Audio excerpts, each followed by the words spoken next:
आज का जो आपका विषय है पाठ्यक्रम से पार भाषा, उसका एक टॉपिक है भाषा, उसका अर्थ तथा उसकी प्रकृति, उसमें क्या क्या चीज़ें आती है, कैसे भाषा व्यक्ति सीखता है आदि सभी जो है उनके बारे में हम बात करेंगे। सबसे पहली बात आती है वो है आपकी भाषा का अर्थ की।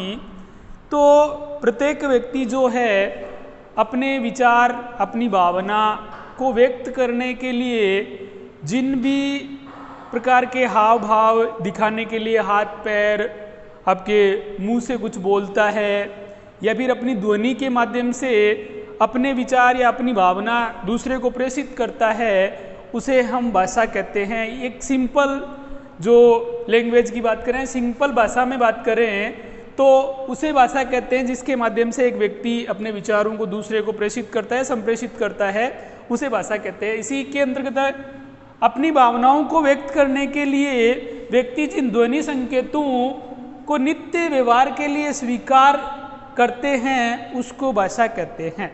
यानी जो ध्वनि अपने दैनिक व्यवहार में प्रयोग की जाती है तथा जिसे समाज द्वारा एक व्यक्ति से दूसरे व्यक्ति द्वारा सुना जाता है तथा स्वीकार किया जाता है, ऐसे ध्वन्यात्मक जो संकेत है उसे हम भाषा कहते हैं। वैसे प्रत्येक जो जीव है, प्रत्येक प्रकार के पशु पक्षी सभी अपने जो विचार एक दूसरे में आदान प्रदान करते हैं।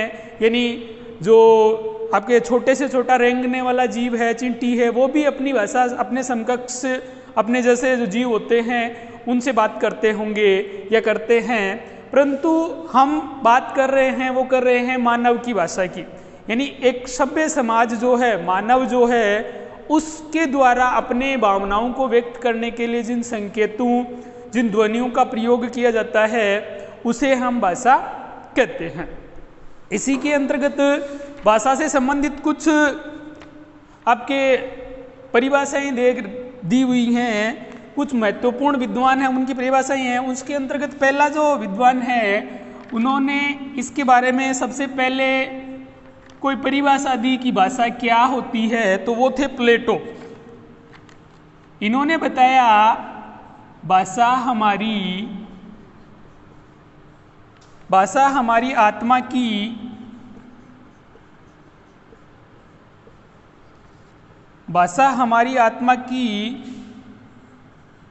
मूक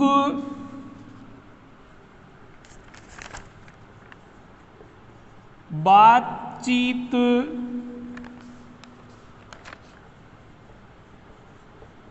होती है जो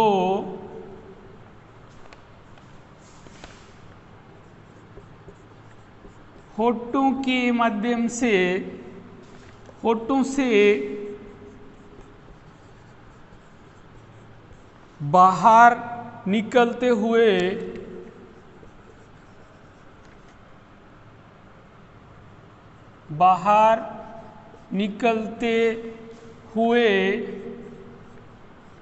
ध्वन्यात्मक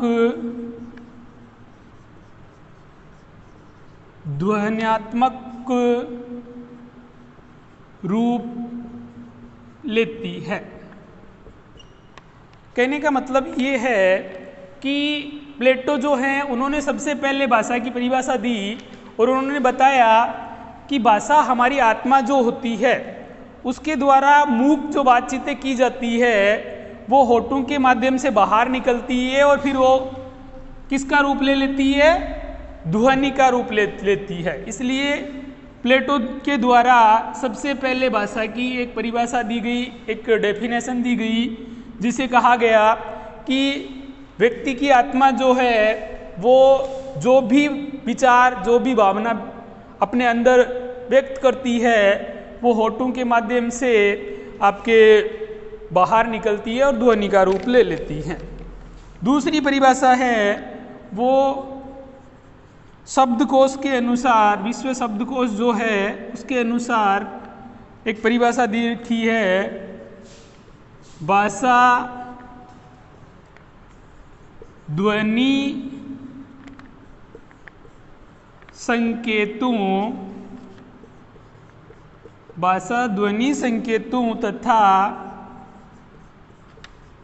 प्रतीकों की वह मान्य व्यवस्था है। भाषा ध्वनि संकेतों तथा प्रतीकों की वह मान्य व्यवस्था है जिसके द्वारा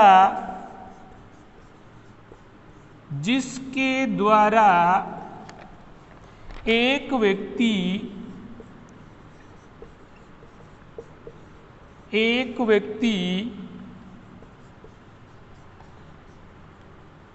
व्यक्ति समाज में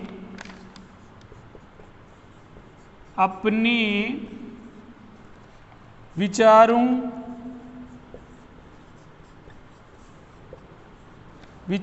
का विनिमय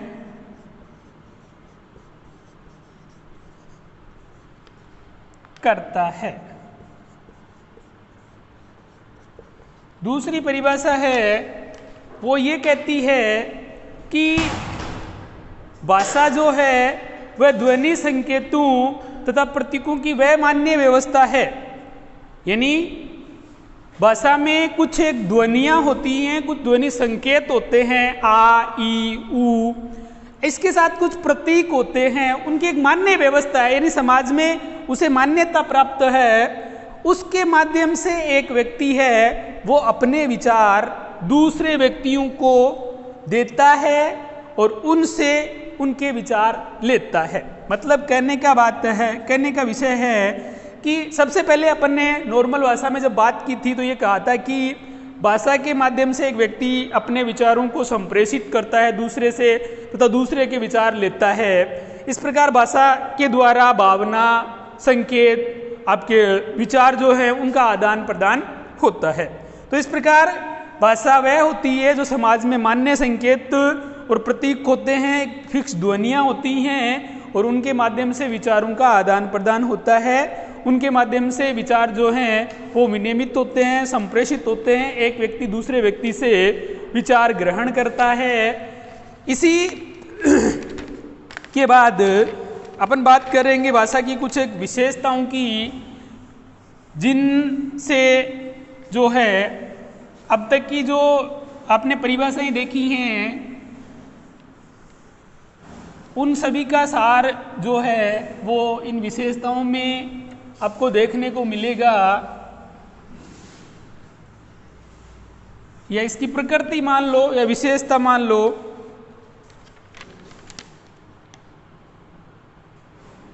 पहली विशेषता है भाषा एक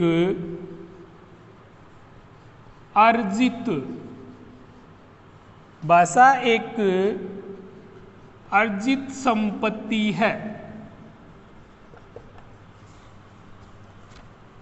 पहली भाषा की प्रकृति और उसकी विशेषता है कि भाषा क्या है, एक अर्जित संपत्ति है। मतलब भाषा जो है उसे आप जन्म से प्राप्त नहीं करते हो। जिस भी समाज, जिस भी वातावरण में आप रहते हो, वहाँ के लोग जो भाषा बोलते हैं वो ही भाषा आप सीखते हो। यानी भाषा जो है उसे अर्जित किया जाता है, वो आनुवांशिक नहीं होती है। आप कहाँ जन्म ले रखा, आपने किस परिवार में जन्म ले रखा है, उसे कोई मायने नहीं रखती। आपका पालन पोषण जहाँ होगा, या एक बालक जो है वो जहाँ पे पढ़ना लिखना सीखेगा, जहाँ पे बोलना लिखना सीखेगा, जहाँ से उसने भाषा सीखना शुरू की है, बोलना शुरू की है, उसकी प्रारंभिक जो अभिव्यक्ति जहाँ होगी, उस क्लाइमेट में या उस वातावरण में वहाँ रहने वाले जो लोग हैं वो कौन सी भाषा बोल रहे हैं, क्या भाषा बोल रहे हैं, वो ही वो अर्जित करेगा। यानी कहने का तात्पर्य ये है कि एक व्यक्ति है वो कौन सी भाषा बोलेगा, ये उसके जन्म पर निर्भर नहीं करती है, आनुवांशिकता पर निर्भर नहीं करती है, ये बाहर से, समाज से परिवार से, आस पड़ोस के लोगों से, समाज संस्कृति से हमें सीखने को मिलती है। यानी भाषा जो होती है वो अर्जित होती है तथा एक पीढ़ी से दूसरी पीढ़ी में उसे स्थानांतरित किया जा सकता है एक व्यक्ति दूसरे व्यक्ति से, परंतु अनुवांशिक नहीं होती है। यानी भाषा है वो अर्जित की जाती है। आप एक व्यक्ति है वो अनेक भाषाएं सीख सकता है। दूसरी जो विशेषता है वो है भाषा वातावरण की उपज है। यानी पहली बात आपने सुनी, भाषा जो है वो एक अर्जित संपत्ति है। उसी के अंतर्गत दूसरी बात आती है वो है कि भाषा जो है वो वातावरण की उपज है। यानी हम जो भी भाषा बोलेंगे वो हमारे आस पड़ोस के वातावरण पर निर्भर करेगी। जिस समाज में हम रहेंगे, जिस परिवार में हम रहेंगे, आपके परिवार की, आपके समाज की जो भाषा होगी वो ही आप बोलोगे। यानी ये नहीं कि आप मारवाड़ में रहने वाले हो, आप शेखावाटी के रहने वाले हो, आप जयपुर के रहने वाले हो, आप लंदन के रहने वाले हो, आपका परिवार अंग्रेजी बोल रहा है, हिंदी बोल रहा है, मारवाड़ी बोल रहा है, गुजराती बोल रहा है, हरियाणवी, पंजाबी, जो भी भाषा बोल रहा है, आपका वातावरण जो है उसमें जो भाषा व्याप्त है वो ही आप अर्जित करोगे, क्योंकि भाषा जो है वो एक अर्जित संपत्ति है। उसे जन्म से प्राप्त नहीं किया जा सकता, ना ही उसे जन्म से स्थानांतरित नहीं किया जा सकता। एक बालक जो है उसके माता पिता यदि अंग्रेजी, फ्रांसीसी, गुजराती, जर्मन कोई भी भाषा बोलते होंगे, यदि बालक का पालन पोषण जो है वो हरियाणवी बोलने वाले लोगों के बीच में होगा तो वो हरियाणवी ही सीखेगा या हरियाणवी ही बोलेगा। यदि उसका लालन पालन उत्तर प्रदेश में होगा तो वो हिंदी नॉर्मली बोलना सीखेगा। एक बालक है, यदि उसका लालन पालन जो है संस्कृत बोलने वाले वातावरण में होगा, जहाँ आपके सुबह शाम जो यज्ञ हवन होते होंगे, कर्मकांड होते होंगे या शास्त्र पढ़े जाते होंगे, वेद पढ़े जाते होंगे, तो वहाँ बालक आसानी से संस्कृत बोलेगा।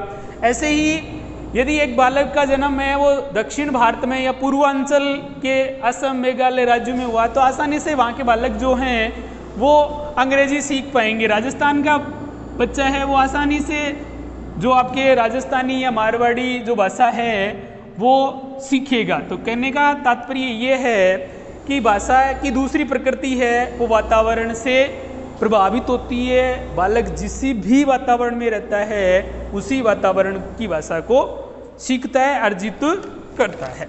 तीसरी बात है वो है भाषा परिवर्तनशील है। यानी समय अनुसार भाषा में परिवर्तन होता जा रहा है। प्रारंभिक काल में मानव जो है वो आराम पसंद प्राणी होता है और उसकी एक खास बात होती है कि वो हो सके उतना आराम से जीना पसंद करता है या कम से कम मेहनत करना उसकी हैबिट का एक भाग होता है। उसी के अंतर्गत ये भाषा की परिवर्तनशीलता आती है। कहने का मतलब है प्रारंभिक टाइम में भाषा जो थी वो संस्कृत होती थी। एक व्यक्ति जो अमूमन बोली जाने वाली भाषा जो थी वो संस्कृत थी। उसके बाद में उसमें थोड़ा सुधार हुआ, वो थोड़ी सरल बनाई गई, फिर उसमें और सुधार हुआ और सरल बनाई गई। समय अनुसार उसमें सरल होती गई, शब्दों की कलिष्टता कम होती गई तथा उसके साथ साथ भविष्य में और परिवर्तन होते गए। जहाँ अपन अपने तत्सम और तद्भव शब्द जो है हिंदी के वो पढ़ते हैं, उसमें भी यही बात बताई गई है कि जो शब्द संस्कृत के क्लिष्ट शब्द थे उनको व्यक्ति ने या मानव ने अपने कम ऊर्जा खर्च करने के लिए तथा कम परिश्रम उसके जो वाक्य यंत्र हैं उनको करना पड़े, इसलिए उसने उनको सरल भाषा में बोलना शुरू कर दिया।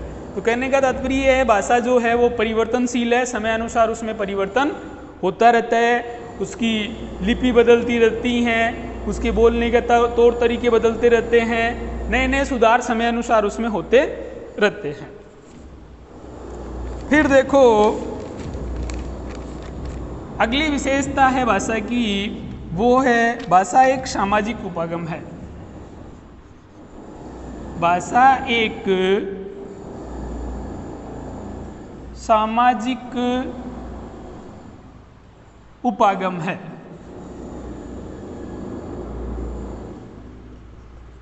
कहने का तात्पर्य है कि व्यक्ति जो है वो भाषा अर्जित करता है, वो वातावरण की उपज होती है।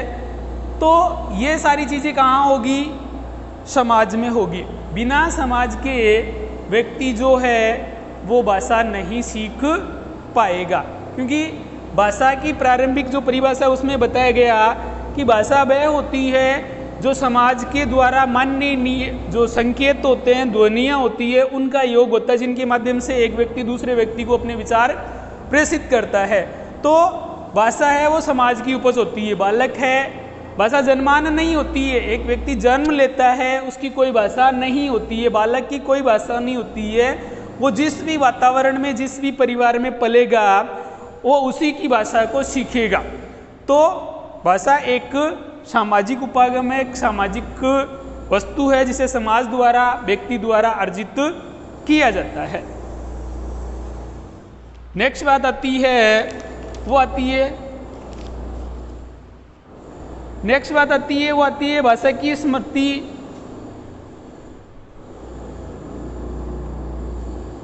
भाषा विचार, अभिव्यक्ति का साधन है। यानी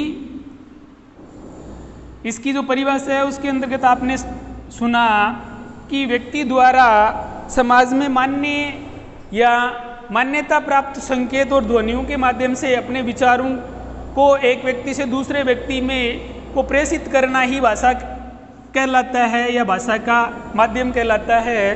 तो व्यक्ति अपने विचार जो हैं वो किस में अभिव्यक्त करता है? हम किसी को अपनी भावनाएं बताते हैं, आपके प्रति प्रेम है, आपके प्रति गुस्सा है, या आपके प्रति स्नेह की भावना है, जो भी है, एक व्यक्ति अपने आप को अभिव्यक्त करता है तो वो किसके माध्यम से करता है? तो वो होती है भाषा, जिसके माध्यम से आप अपने विचार जो हैं वो सभी लोगों तक पहुंचा सकते हो। नेक्स्ट बात आती है, भाषा अनुकरणीय संसाधन है।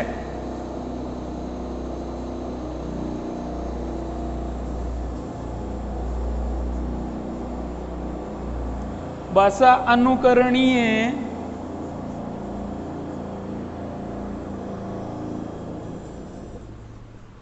होती है।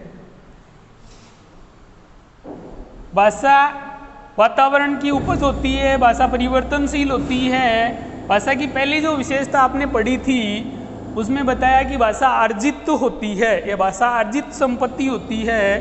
तो उसी से संबंधित है, अनुकरणीय होती है। यानी एक व्यक्ति कोई भी भाषा सीखता है तो वो अनुकरण से सीखता है। इसीलिए आपके बालक जब घर में बोलना सीखता है, छोटा होता है, उस टाइम घर परिवार के लोग उसे अनेक प्रकार के शब्द जो होते हैं वो बोल के बताते हैं या उसे बोलने का अभ्यास करवाते रहते हैं।